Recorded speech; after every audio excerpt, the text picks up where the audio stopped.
Shalom. We are here with Itamar Fleischmann, a regular panelist on Patriotim on Channel 14, has been a host on various shows on Channel 14 and on Galei Yisrael, and has his own column in Yisrael Hayom. Welcome to Kup O Joe, Itamar. I want to tell you about why I'm interested in doing this podcast. It was beautiful. All that monologue, you opened it with an Hebrew word. Shalom. Okay, well, next thing you'll get is a Dvar Torah. Go for it. No. So, well, maybe that will work that in the middle. But I actually, I think it's important that the English-speaking community get some exposure to who I think are the major personalities in the press, in the right-wing press that they don't necessarily see, on the regular channels on TV and on the radio. And maybe we'll get into that a little later on. But I hope this to be the first of many discussions with my favorite personalities on TV, discussing politics and what you call in Hebrew actualia. What's actualia? Nobody knows. Don't try to understand. Current events, maybe. We'll call that current events. I don't even know what the meaning of the word you just said. Actualia? No, the second one. Oh, current events. Current events. Okay. But anyway, I let's just start with some of your background. How did you first get involved in media? In media, yeah. Actually, I was studying media in the university in Ariel, and one of my professors, she wasn't so much as a professor, but one of my teachers, she saw me, and she took me to work underneath her. Okay, I think she's not happy about that today because she's very, very left-wing. Like extreme left wing. From Ariel? Isn't that? Yeah. Her father was the head of the Mossad. And there was a joke about her that she needs to repent for all the Arabs her father killed in his career. So I started there in a local newspaper in Jerusalem. I was there for 3.5 years. Then I moved as a reporter? You had a column? No, I was a reporter. Police and courts, things like that. Then I moved to Ynet, which was the biggest media outlet online in Israel at the time. I was a reporter on Judea and Samaria.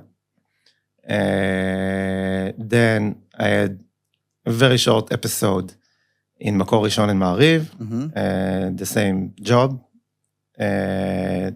What year are we talking about now, around? 2013, 14. Then Ma'ariv and Makor Rishon collapsed. And the day that I lost my job, I got a call from Naftali Bennett. He wanted me to come work with him. I did that for a year, 2015. Then I worked with Gilad Erdan. In what capacity did you work for Naftali? Media advisor. On media. And where was he on the scene at that point? He was the economy minister, the religious minister. He was a cabinet member. For the Likud? No, the Abait HaYehudi. He'd already started. He already. Yeah, he was head of a party. Right. Then Inon Magal, he was an MP. I worked for him. Also for Abait HaYehudi or for? Yes, he was also on the Abait HaYehudi. Then. So he knows Bennett from the old days. From Bennett. From the Abait HaYehudi days. I know the people in what was the Abait HaYehudi very well. Naftali Bennett, Ayelet Shaked, right, and more. Then Inon Magal had some kind of a scandal, and he lost his job, resigned. So I lost my job again. I did consulting, private consulting, and went back to the press when the Netanyahu investigation began, because I saw something I wanted to be a part of. And you have an interest in legal issues? No, the injustice was so outrageous. that I thought I should join the fight. Mm-hmm. So you were together with Kinneret Barashi and who's the other guy? No, I was with Rel Segal. Okay. He had, still has, a very, very popular radio show on 103 FM right. in Israel. He was a guest on your podcast as well, wasn't Yeah, he? yeah, yeah. We are very good friends. And I was the editor of his radio show for 3-4 years. Mm-hmm. And at some point along the way, I joined what was Channel 20, the Patriot. Mm-hmm. And I've been there since then. Right. Yeah. So what in the old days in Bayit HaYehudi? Yes. One thing that interests me is how did it happen that the party, the traditional religious Zionist party, become the Bayit HaYehudi and become what led by Naftali Bennett? How did that transition happen? Because it wasn't necessarily the natural flow of events that would usually happen to a party. There was a sharp change there in I guess the purpose or what the party was really standing for at that time. Yeah, there's something that Americans don't understand about Israeli politics. By the way, I want to hear a lot during this podcast of what Americans don't understand. No, I'm Israeli. To me, that don't worry. Okay. I'm from Israel. I will tell you. I will tell you everything you're doing wrong and you don't understand. But how much Trust time do we me, have? I'm very good at that job, okay? No, they don't understand the political construct of a state without a presidential administration. Yeah. Actually, you vote for a party. You don't vote for Naftali Bennett. You don't vote for Benjamin Netanyahu or any other figure. Except for a short period of time where they did change the... Yeah. That was in the late 90s. It was for 3 election rounds, I think. And it was a total failure. So you vote for a party. That creates a difficulty because you need to find the home you can use politically to get elected. It's not enough to be Naftali Bennett. So he was forced politically, actually, to join the Bayit HaYehudi, not by choice. He needed when you take, I don't know how do you call it in English, when you take a stock exchange company. A shell company. A shell company. Right. And you need to take this shell company and make it for a good company. Or a good party in this case. So he was pretty much forced to be a part of a party and lead a party that he never wanted this party. So the conflict was unresolvable. Who forced him? How was he forced? The political reality. Meaning if he wanted to get involved in politics, he needed a home, he needed a party to... And the base. Right. So he was forced to choose the Zionist religious party as his new home. Right. And why not the Likud? Because of Netanyahu. Okay. The road was closed. Right. So that's a story that basically characterizes a lot of different people in the Likud that left to start different A lot parties. of them, yes. Right. Actually, most of the heads of parties in the right and also people that went from the right to the left is people that wasn't accepted in Likud or got in some kind of a conflict with Benjamin Netanyahu. That's pretty much the case. Do you think that's a problem? No. Everybody who thinks that there is even one politician on this planet who wants to nourish and groom, I would say grooming, of his predecessors is a fool. It's politics. They don't want to be replaced. Right. So Netanyahu is so prominent and is so dominant. You can't win in the Likud party fair and square, and you need to go somewhere else. And why isn't that not a problem? Because isn't that creating a situation where the most powerful party in the country is actually cannot change it all? There's no mechanism. They'd have to get rid of Netanyahu. Yeah. That's the decision of the voter, right? Not of the party. Right. And in Likud, the party members elect the head of the party. Right. They can replace him. Right. People try to replace him, but he's too good, and the Likud party members love him, right, and they want to see him in leadership. So fair enough. Right. And what about term limits? Is that something that you believe in? Not in our system. Right. No. Because it's anti-democratic? No, it's a parliamentary system. You vote for a party. No, term limit meaning, well, I guess you could express it in two ways. You could say that that the leader of the party can only be the prime minister for a set period of time. And that's not democratic. If I want somebody as my prime minister, it's my right as a civilian, as someone who paid the taxes in the country to decide who would be. Right. I guess the argument against it would be that once you're in a position of the prime minister, it gives you such an advantage to keep yourself in power because you have all resources of the prime minister. Only someone who doesn't know the history of Israel politics can say that. Israeli prime minister, they don't survive a lot. Right. Only Ben Gurion and Benjamin Netanyahu survived a very significant period of time. Right. But other than that, they don't survive. They either get a stroke like Ariel Sharon, get kicked off office, like Ehud Olmert, get investigated. Right. They don't survive a lot. Right. You know what Eretz Nehederet? Yeah, sure. So one of Eretz Nehederet is a satire show, comedy show. It's like Saturday Night Live in the Israeli edition. Right. So in one of the election nights, they made like a clip, a song, with all of past prime ministers of Israel. And the title was, maybe you can translate it better than me, Tanchumai nitzachta. My condolences, you won. Right. You won. Right. I'm not happy for you. Yeah. So this is more or less the situation, and you need to be crazy enough to survive in that job, and you need to be a little bit of messianic, I would say, to see yourself as a messenger of the Jewish people, the Jewish state, to even think you can hold this job for very long periods of time. Right. It's almost impossible. Right. Not to talk about almost impossible even to get elected to be prime minister in Israel. Right. Although the Likud, I would say the Labor Party has changed leaders many, many times. Yes. Much more than the Likud. Yes, but they are not existed. Now they don't exist, not in existence. But they were very powerful for a long time, and even when they were very powerful, they changed leaders, didn't they? No, not necessarily.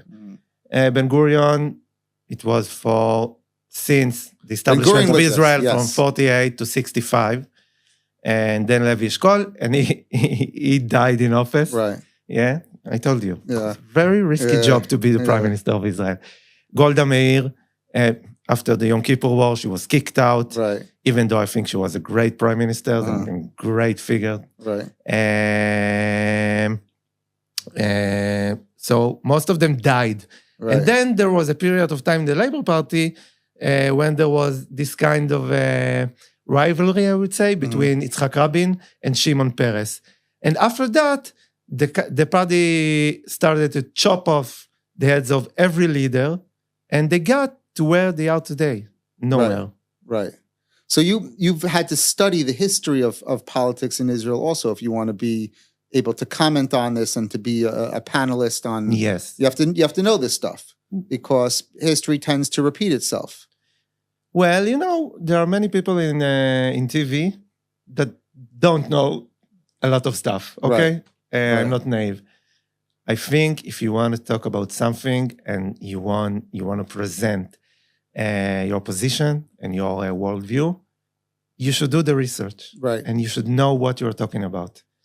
At least try.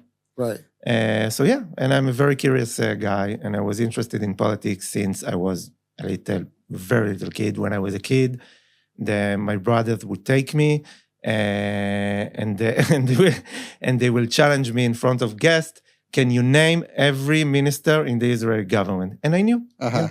Yes. Okay, that's pretty good. That's very sad. That's very sad, but that's the reality. Well, I don't think you could compete with my nephews, who actually can name every president of the United States. They live here in Israel. They grew up in Israel. They can name every president of the United States, and they can name all the states of the United States and the capital of each state. No. I can name all the states.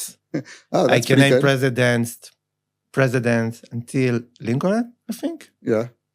I think so. Right. No, the other stuff. I don't stand the chance. By the way, just so you know, if you can comment on Americans, one of the things that drive us crazy is that Israelis will pronounce the letters that aren't supposed to be pronounced. Like the L in Lincoln. Yes, right. We don't care. We don't care. Right, exactly. We do whatever I'm we sure want. they know that it's not supposed to, but they still pronounce it.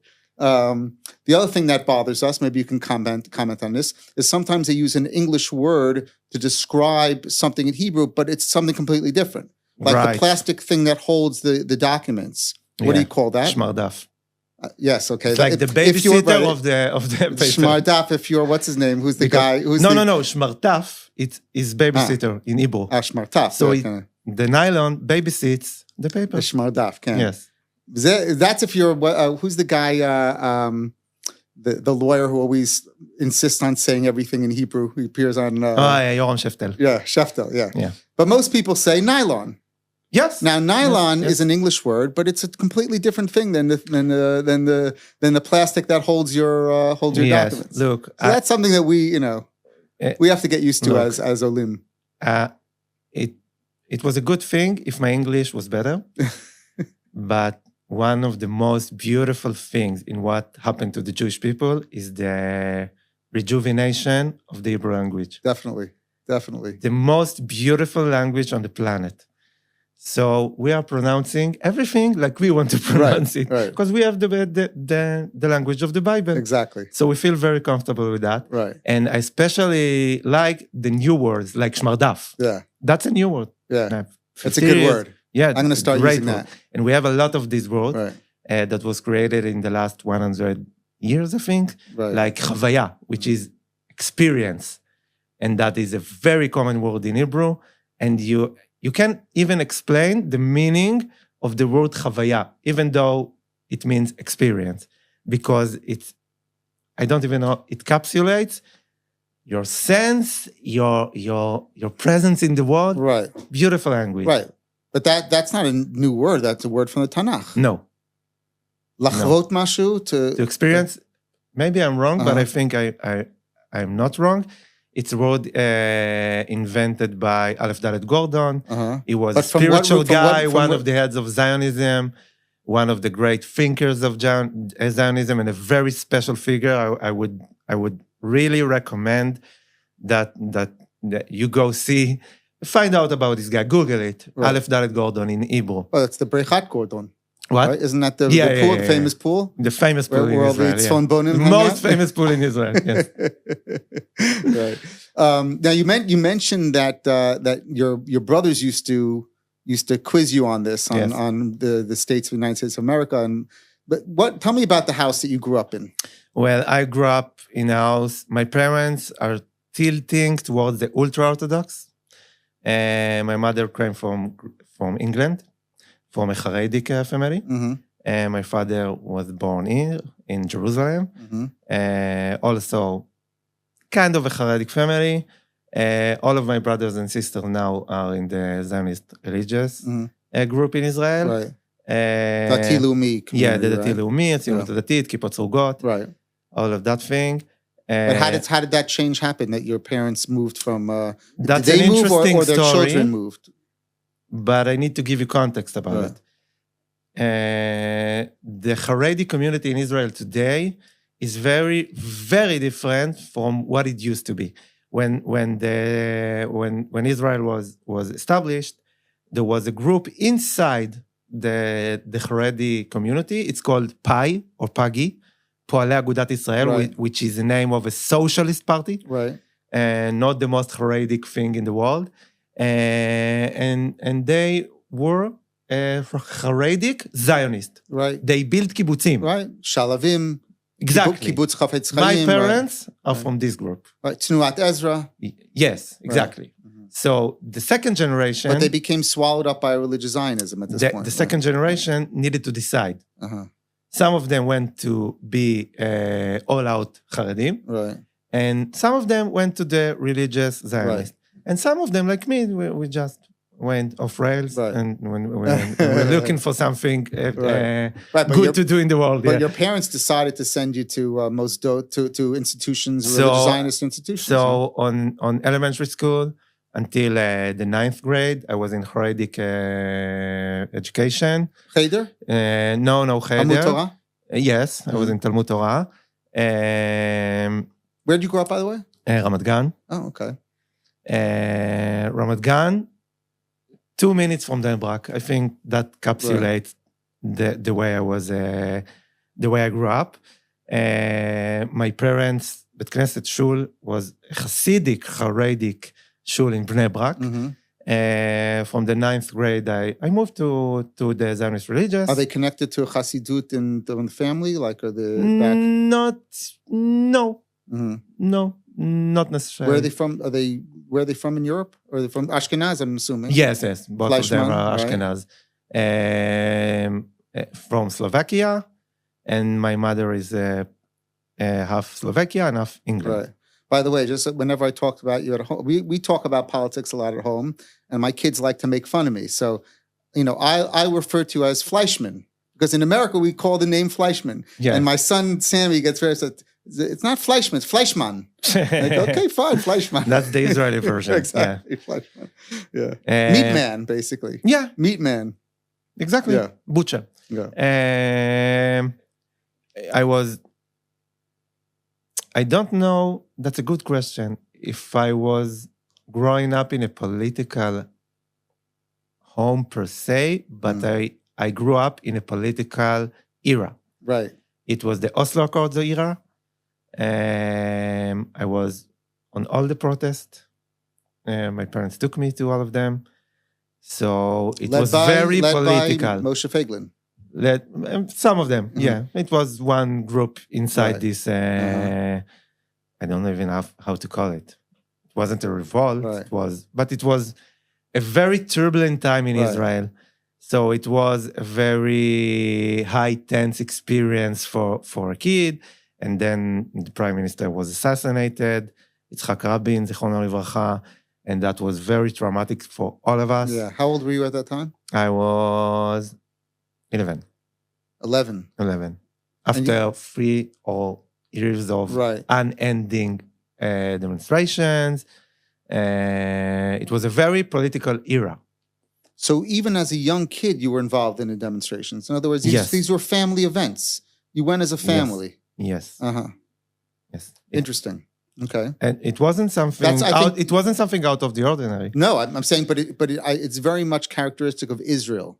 If you talk about, the demonstrations that went on in the United States, they weren't family affairs. No. Right.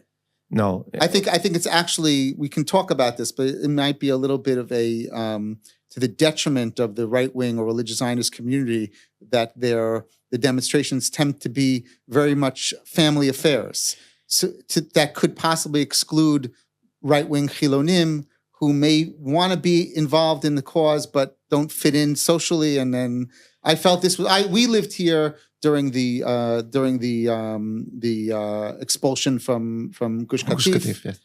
We visited Gush Katif before the separation plan, and that was one of the things I saw, that the demonstrations were very much a family affair. Yes. And I don't know if I was a right-wing Chiloni, even if I was living in, I don't know if I would feel comfortable in those demonstrations. They don't. Right. So you agree that that's an issue? You touched a very sensitive point inside, I would say, the right-wing universe in Israel. There is some kind of tension between secular right-wings, Zionist religion right-wings, the Haredic, and people, I would say, I don't want to say Mizrachim, Dot HaMizrach. But you could talk about people from the periphery. People from, that they are called in Israel Masortim. I don't even know if you can explain what the meaning Americans of make the mistake of comparing them to conservative Jews in America. Exactly. But they're not. They're very much not like that. No. They're more, I guess, there used to be these type of Jews, in previous generations where they would go to an Orthodox shul, Yes. but they weren't necessarily observant. No, That's no. just where and I think that characterizes many of the Jews here in Israel that call themselves Masortiim, but would have nothing to do with the conservative. They've got very strong connection to Judaism, to holidays, to tradition, but they don't observe daily. They are not necessarily even menchim tefillin. Putting on tefillin. Not necessarily. Many of them are not observing the Shabbat. Some do and don't observe Shabbat. Yes, some observe Shabbat and don't observe. Yeah. There is no rule book, I would say. So there is a tension between them and the religious Zionist. So the fact of the matter is that they didn't, and maybe they still aren't,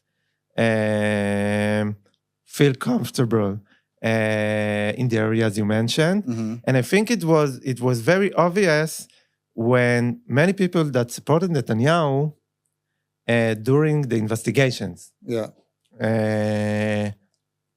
got very frustrated with the Zionist religious community because they took a step back. They didn't join the fight. Right. So many people was very disappointed of that. And that could have very serious political implication in the future on how the Israeli politic structure is built. But we don't know. That's in the future. But what do you think is the cause of that? Why is that so? Why did the religious Zionist community hesitate from getting involved in I guess, calling out the political corruption, the prosecutorial corruption that goes on here in Israel? I did a previous podcast with a professor, Avi Bell. Do you know Avi Bell? Yes. About constitutional law and how, Americans think they come here, this is a democratic country, and there are rights and due process, and they don't realize that none of that exists here in Israel. No, it doesn't exist. And in my conversation with him, he showed how that's really the root of a lot of the prosecutorial misconduct, and even what goes on in terms of the Netanyahu investigations, or even what's going on now in terms of the army, the prosecution in the army, yes, and how all that works. So I think explain to me, if that's the case, yes, and it's such an important issue, why has the religious Zionist community not taken part of that? The more I would say comfortable explanation is that the Zionist religious community in Israel, when they are looking on the state of Israel, they see that as a holy place. That's holy. This is Geulah. Mm-hmm. Geulah. So I studied in the Mechina Akdam Tzvait in Eli, Bnei David. Was back then? What year was that when you were there? 2002. You went for 1 year? 1 year and a quarter of a year. And then 3 months. Right. Like and then where were you in the army? I was in the Nachal Brigade. Oh, okay. Yeah, like combat soldier. Yeah. Yeah. Yeah. As a reservist, I served in the Tzalchanim. Right. So Eli, just for our viewers who don't know, is considered a very highly motivated. I mean, now it is. Yeah. Tell me if it was like that back then. Always. Highly motivated mechina that trains spiritually and physically, I think, mostly spiritually, soldiers to do very important jobs in combat, mostly in combat in the army, and highly idealistic. Highly idealistic. Right. They lost, I think, 29 of their Bogrim, I would say. Alumni. The alumni. Yeah. 29 of their alumni died in this war. Right. This is unheard of in Israeli history.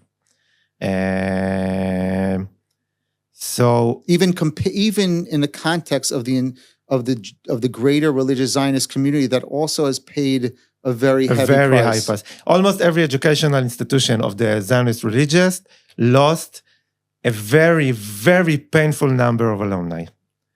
I had a cousin who fell in the, is it legitimate to say fell in English? Like you say in Israeli soldier, nafal, he was killed. Yeah. So in Israel, you say he fell. Right. Nafal. Right. We use this word. Yeah. By the way, just how do you feel about using that word? Is that the right word? Or is it part of a... And there is an Hebrew word that has no translation in English, right. Shchol. Right. No, it does. Bereaved. No, bereaved is evel. It's, Shchol is something that you need to be here to feel it. Right. But that's the side of soccer. When I was in LA, they teach you, and I think it's great, if you believe in that, it's great, that when you are wearing the IDF uniform, you are like the Kohen HaGadol. It's like the uniform of the high priest of Israel. Mm-hmm. So you take a community that sees the state not only as a bureaucratic entity, but it's something that God himself gave to us.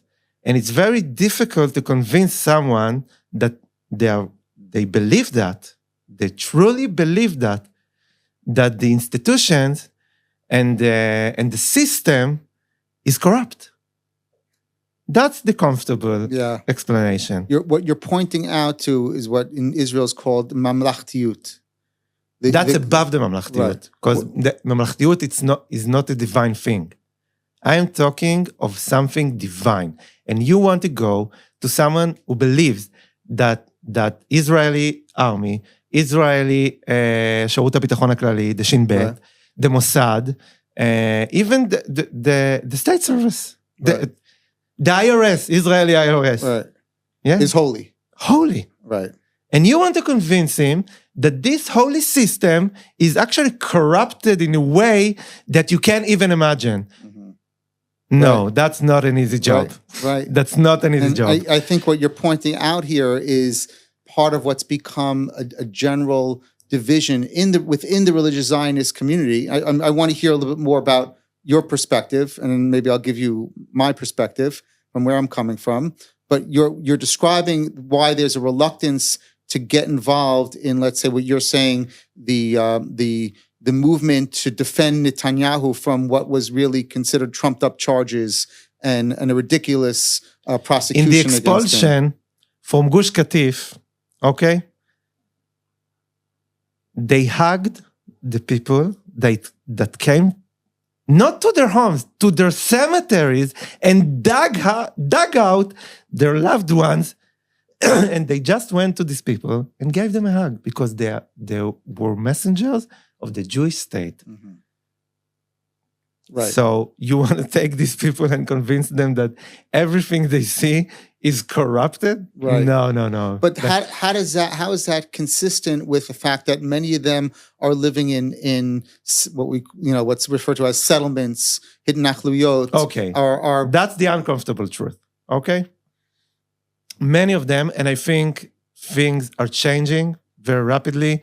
My children, which are part of the Zionist religious community, my brothers and sisters, my nieces and nephews, sorry, they are not in the same place. Okay, this thing is rapidly changing because of the war, because of many things, the Netanyahu investigations, the fact that the judiciary system in Israel is out of control, and all of that. Okay, so we are not in the same place. The inconvenient truth is that they can be patronizing towards these people from the periphery, to the Mizrahim, to those who vote for the Likud, because they are Masortim, their music is very strange, and you understand culture. What I'm talking about. Yes, it's called in Israel, Israel HaShniya.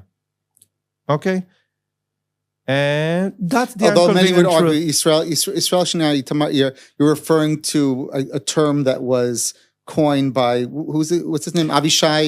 No, he just used it. Israel HaShniya was coined in the 70s, 60s. Right, like second-class citizens, basically. Yeah, and they were second-class citizens for many years. Right, the idea that the Ashkenazi elite is in control of all the structures and institutions in Israel, and there's a second class that is characterized by what we called before traditional, more Sephardi, Mizrahi communities, but now has also been expanded to anyone who aligns with them politically. Even the community that you're describing of the Mamlachti Dati community, of the Dati Lumi, parts of the Dati Lumi community, the Likud, parts of the Likud, that because they align with them politically are also considered to be part of this extension of Israel. Culturally, for many, many, many years, the Zionist religious wanted to connect with the elite, not with these people,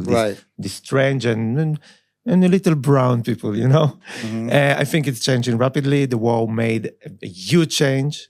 And the fact that the Zionist religious community in Israel, which is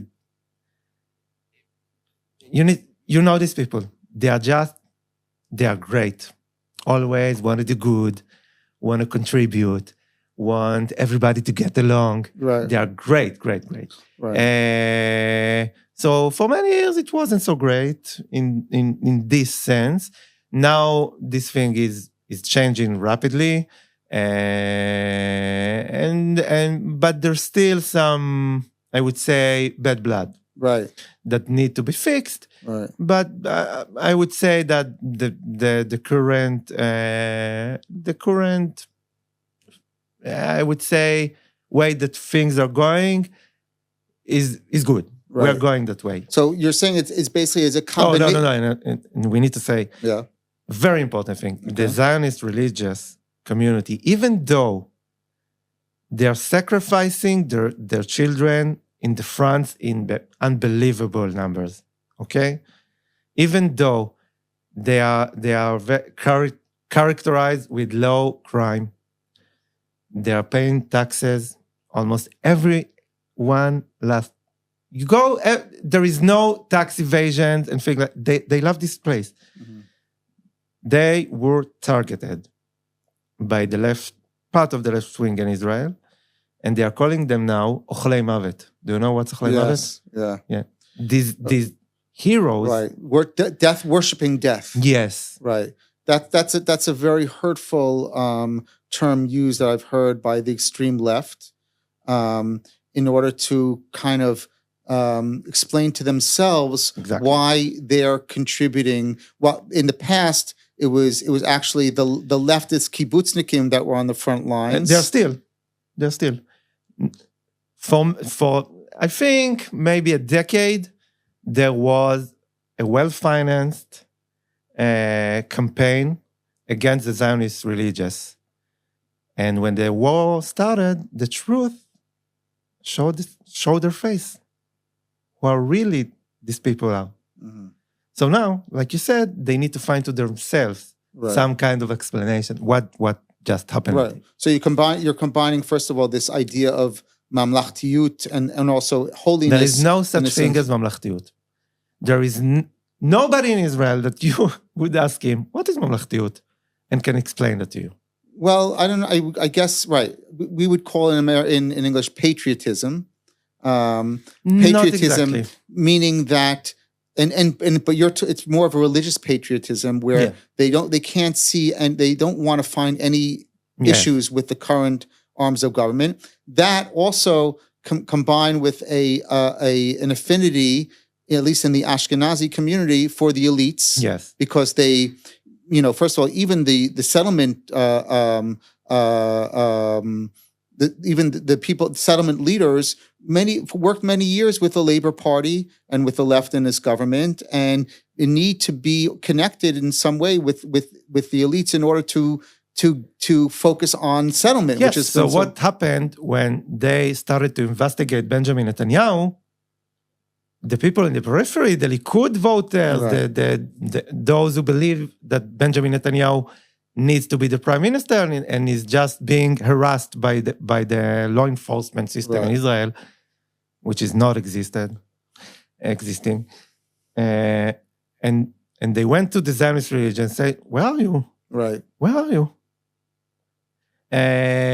But what happened in the war and the campaign against the Zionist religions got these two communities to start and build something new. Right. I wouldn't say that every wound of the past is healed, but we are seeing a very good, I would say, development that could heal these wounds. Right. Well, the truth is that politically, the person that knew how to heal these wounds the most is Bibi, because Bibi is notorious for in every single political campaign.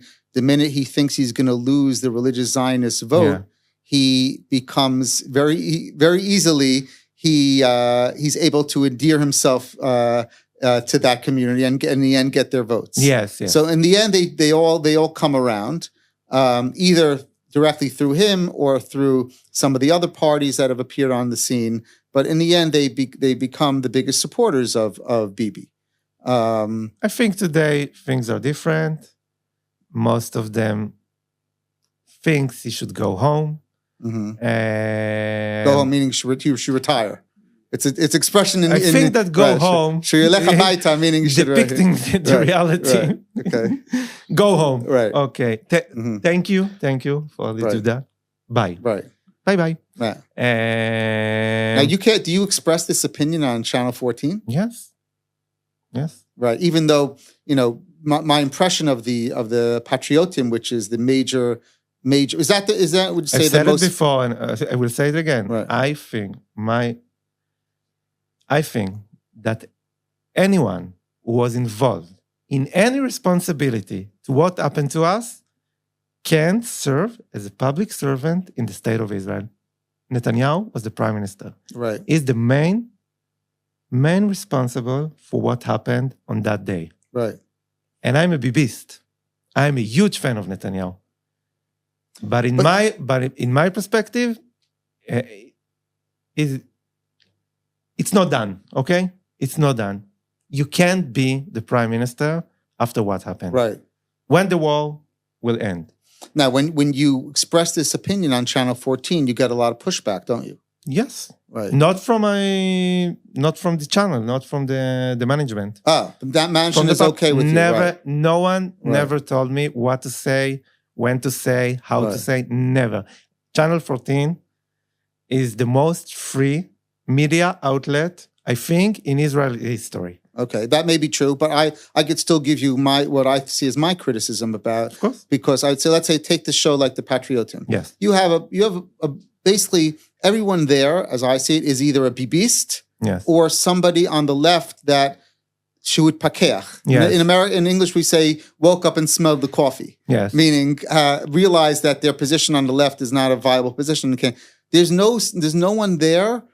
Maybe you're telling me that that's you, but that is criticizing Bibi from the right, not just because of his involvement in October 7th, but everything he's done since the Oslo Accords. You mentioned your opposition to the Oslo Accords. Yes. I mean, basically, if you look at Bibi, who's brilliant, everyone will admit that he's brilliant, but if you look at what's happened since in all the time that he's been in office, is that the policies have been basically leftist policies. And you can even argue that he was able to get more done for the left than left would have been able to get done for themselves if they were in power.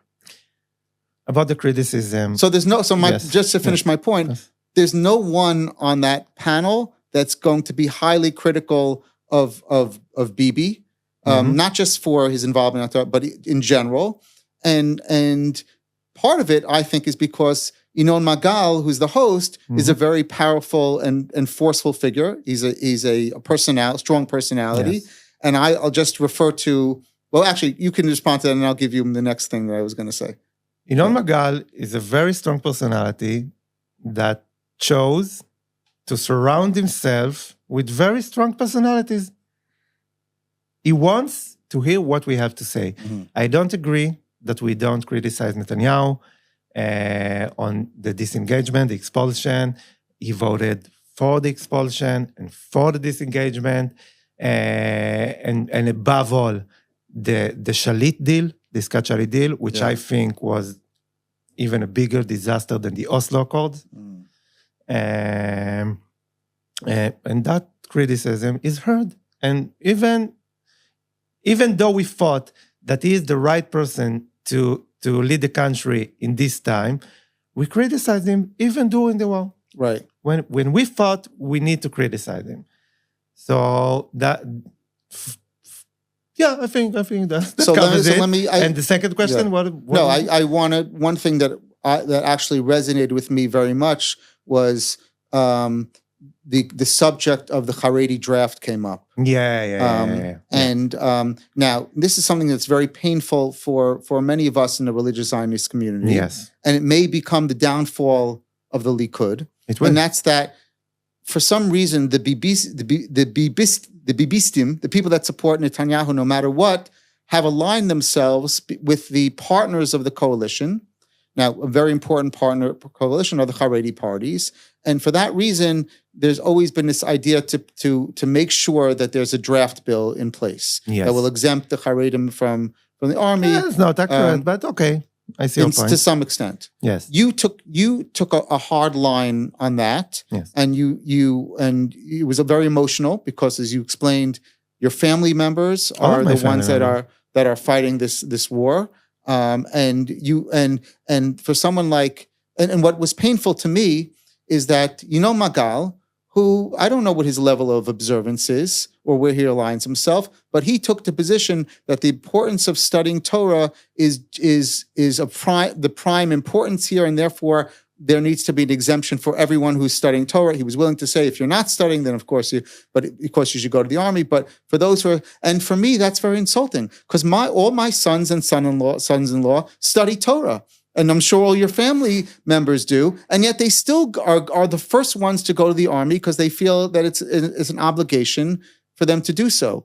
And the Bibistim are constantly taking the position of the Haredim to argue for an exemption, and that there was a little bit of a tension there, a little bit. There is tension, yes. Between you and you explain to me what was going on there. Tell us a little bit about what happened there. We've got a very serious situation and a sensitive situation. And we have a very big disagreement on this subject. And this is what we do. We debate it. Mm-hmm. And you know the show character. We get you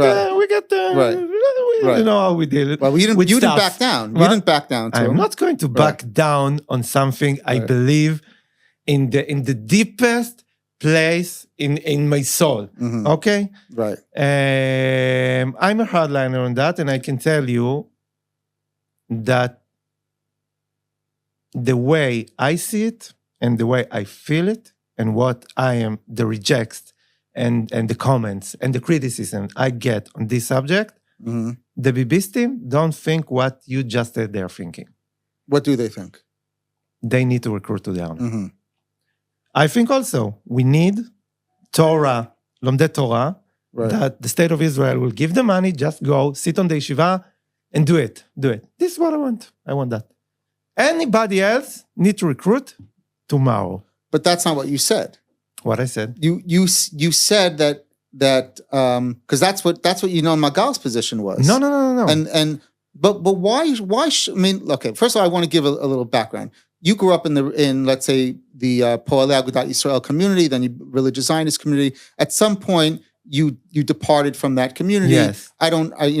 Where do you stand now? And you told me you're comfortable discussing all these issues. I've heard you discuss them in other forums. Where are you an observant person? Do you observe Judaism now? No. And at some point, when did you decide that you didn't really want to observe anymore? I think I was a very young kid. I'm actually, and I just want to say, I'm bringing this up as a positive point because you're able to comment on all these things from not necessarily inside, from someone who was part of that community. I know the Haredim. I love them. I love to grow up in this community, but it has no relevance to the question. I am sitting every evening on prime time on a TV show, and I'm saying we are in a war for life or death. What we call in Judaism, milchemet mitzvah. Right. Okay?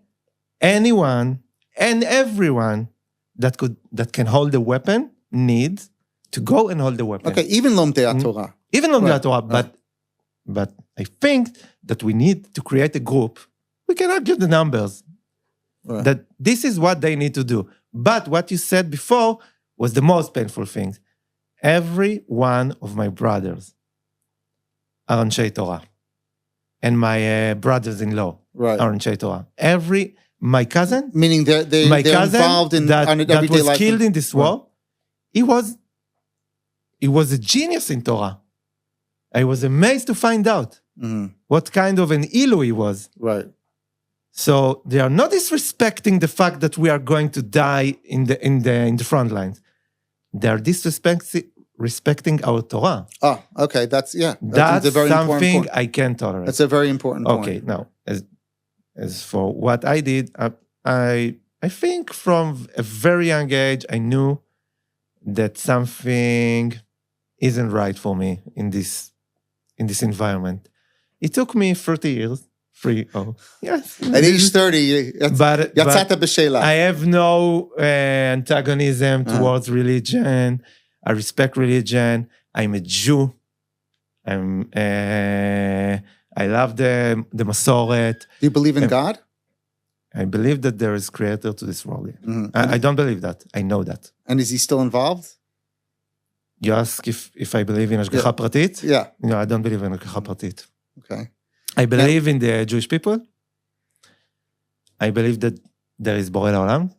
I know that there is Borei Olam. And I think it doesn't make a difference because either way, I need to try and be as good as I can and try to say the truth as good as I can. Right. So it doesn't matter. Yeah, it creates problems because when you encounter a crisis and you have a lack of faith, that's not a good thing.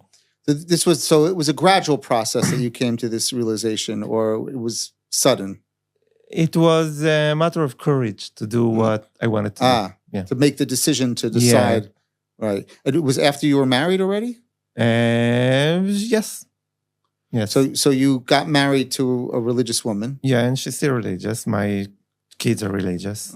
I actually saw the podcast you did with your daughter. Yeah. It was adorable. Yeah, there was nothing like my daughter. It was a great podcast because, first of all, I think this is mostly a tribute to her that she was able to be so open about and really give the consumer, the person who watched the podcast, an insight and a window into this community, which is such a wonderful community. So was this was your transformation or your decision not to be observant? Was that part of what led to how many years were you married before you got divorced? 10. So was this part of the issue? No. No. So you lived, so for a while you actually... No, we had an agreement that inside the house, I need to, for educational purposes, we need to be like united front. Right. And she got married to me when I was religious. She wanted to raise her kids. Right. Rightfully so, as a religious kid. So inside the house, I was religious. And you were okay with that? Yeah. I think that's amazing. I think... I'm still observing Shabbat I'm religious with my kids. Right. Today I'm mechafef קצת. Right. Because they're older and they... Square in circles in Hebrew, yes? Right. And she's 18, he's 11. I'm not going to lie to them about who am I, but there are no... we're observing the Shabbat. Right. And that's the greatest thing that happened to my relationship with my children is Shabbat. Right. And I think Shabbat is the greatest invention in the history of humanity. So so your children are with you sometimes for Shabbat? Every second Shabbat. Every second Shabbat. Right. Yes. And I'm curious to know, how does that work? I mean, obviously you made your marriage work even when you're at a certain point, I guess you told your wife that you didn't want to be observant anymore. I'm assuming that was a difficult conversation. Or she already knew. She already knew. And you were able to still have this married life that worked, even though you weren't observant and she was. Do you think do you think that's very, very rare, or do you think that could be a model for other families? And because you're not alone. I think now also with people that chozrim b'tshuva, you have it many times where one spouse is and many of them make it work. Okay. First of all, there is a very huge phenomenon in the Zionist religious community of chazara b'she'ela, of getting out of religion. What we call in English OTD, off the derech. Off the derech, yes. Yeah. Exactly. Nice. And in many cases, that leads to divorce. So it's not that rare, but, and I would say it for the mother of my children, to give her the credit, we are both seeing the world through the perspective that the children are above everything else. And when you see the world from that perspective, everything is easy. Right. Because it doesn't matter. We can להסתדר. Right. We can manage. Right. I mean, there was one very painful part for me of the podcast where your daughter said that what she misses the most is having you at her Shabbos table. Yes. She's smart, my daughter. What? She's a very smart kid. Yeah. No, I can imagine that could be very difficult for a child. It was very difficult, and she's a very shy human being. Mm-hmm. But something נפתח in Hebrew, opened up. Oh, during the podcast? Yeah. So you didn't expect her to be so open? No, I was surprised. And it was... right. It was a little poke, right?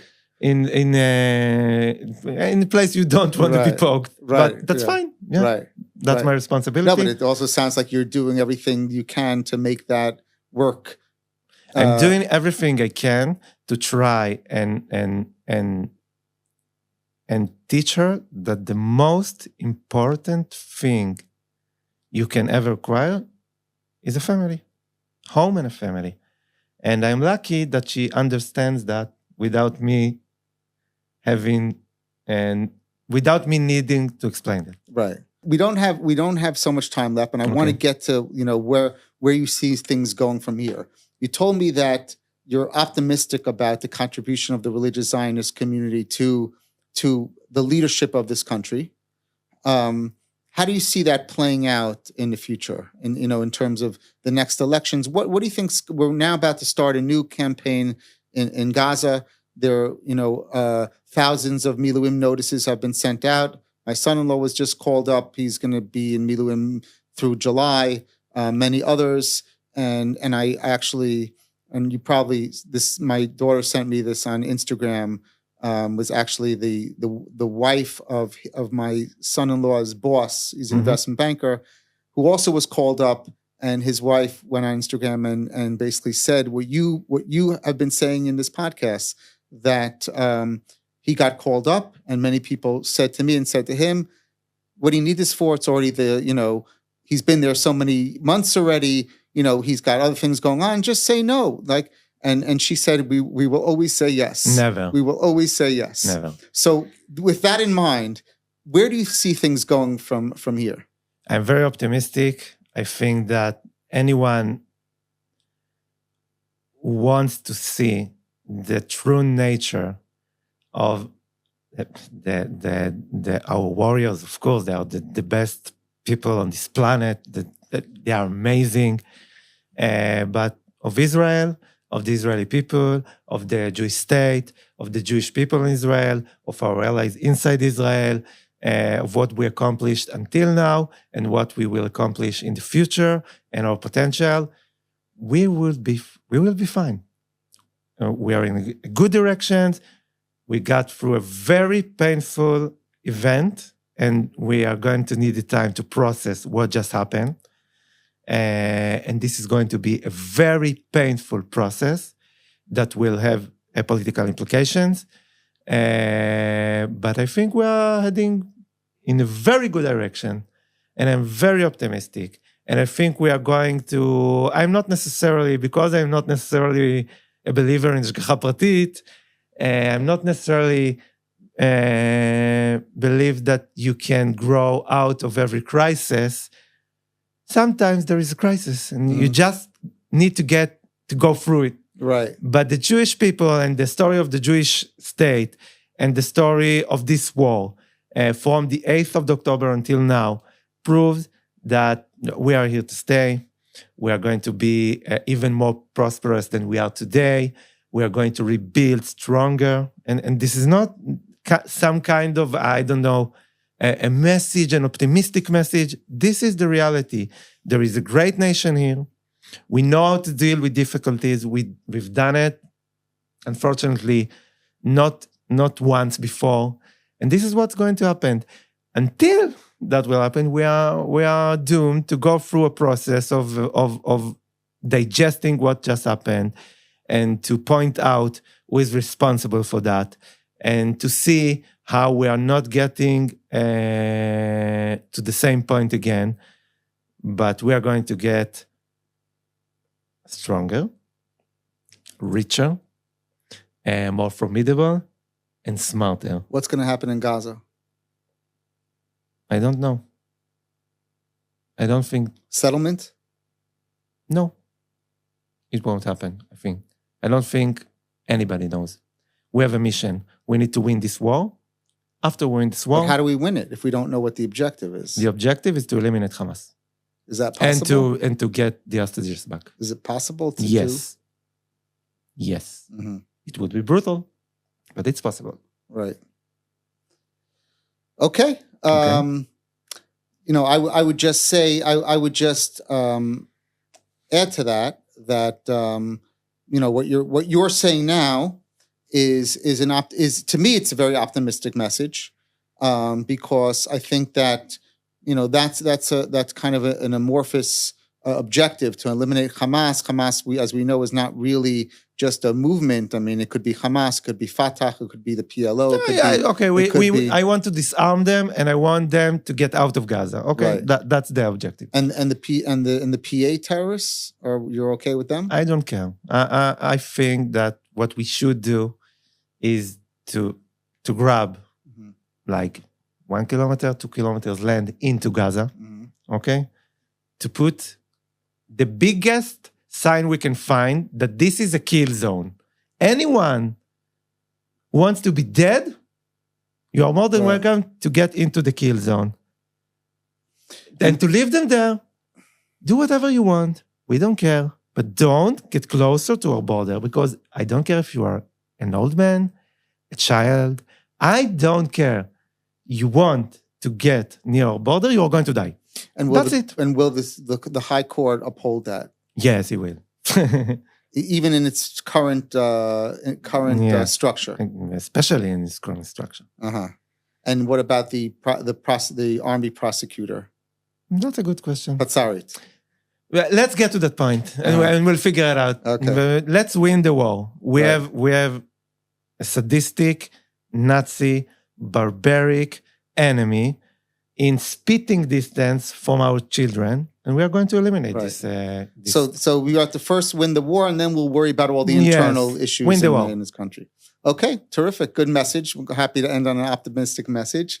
There's a lot more to talk about. Maybe we'll have to have you back on. I'd be happy to. And I hope that I was able to give a little bit of a window to the English-speaking community on the one of the leading, in my opinion, one of the leading commentaries, political commentaries, and current event commentators. I hope they could understand something from my English, but I did my best. English was excellent. Thank you. Okay, thanks very much. Am Yisrael Chai.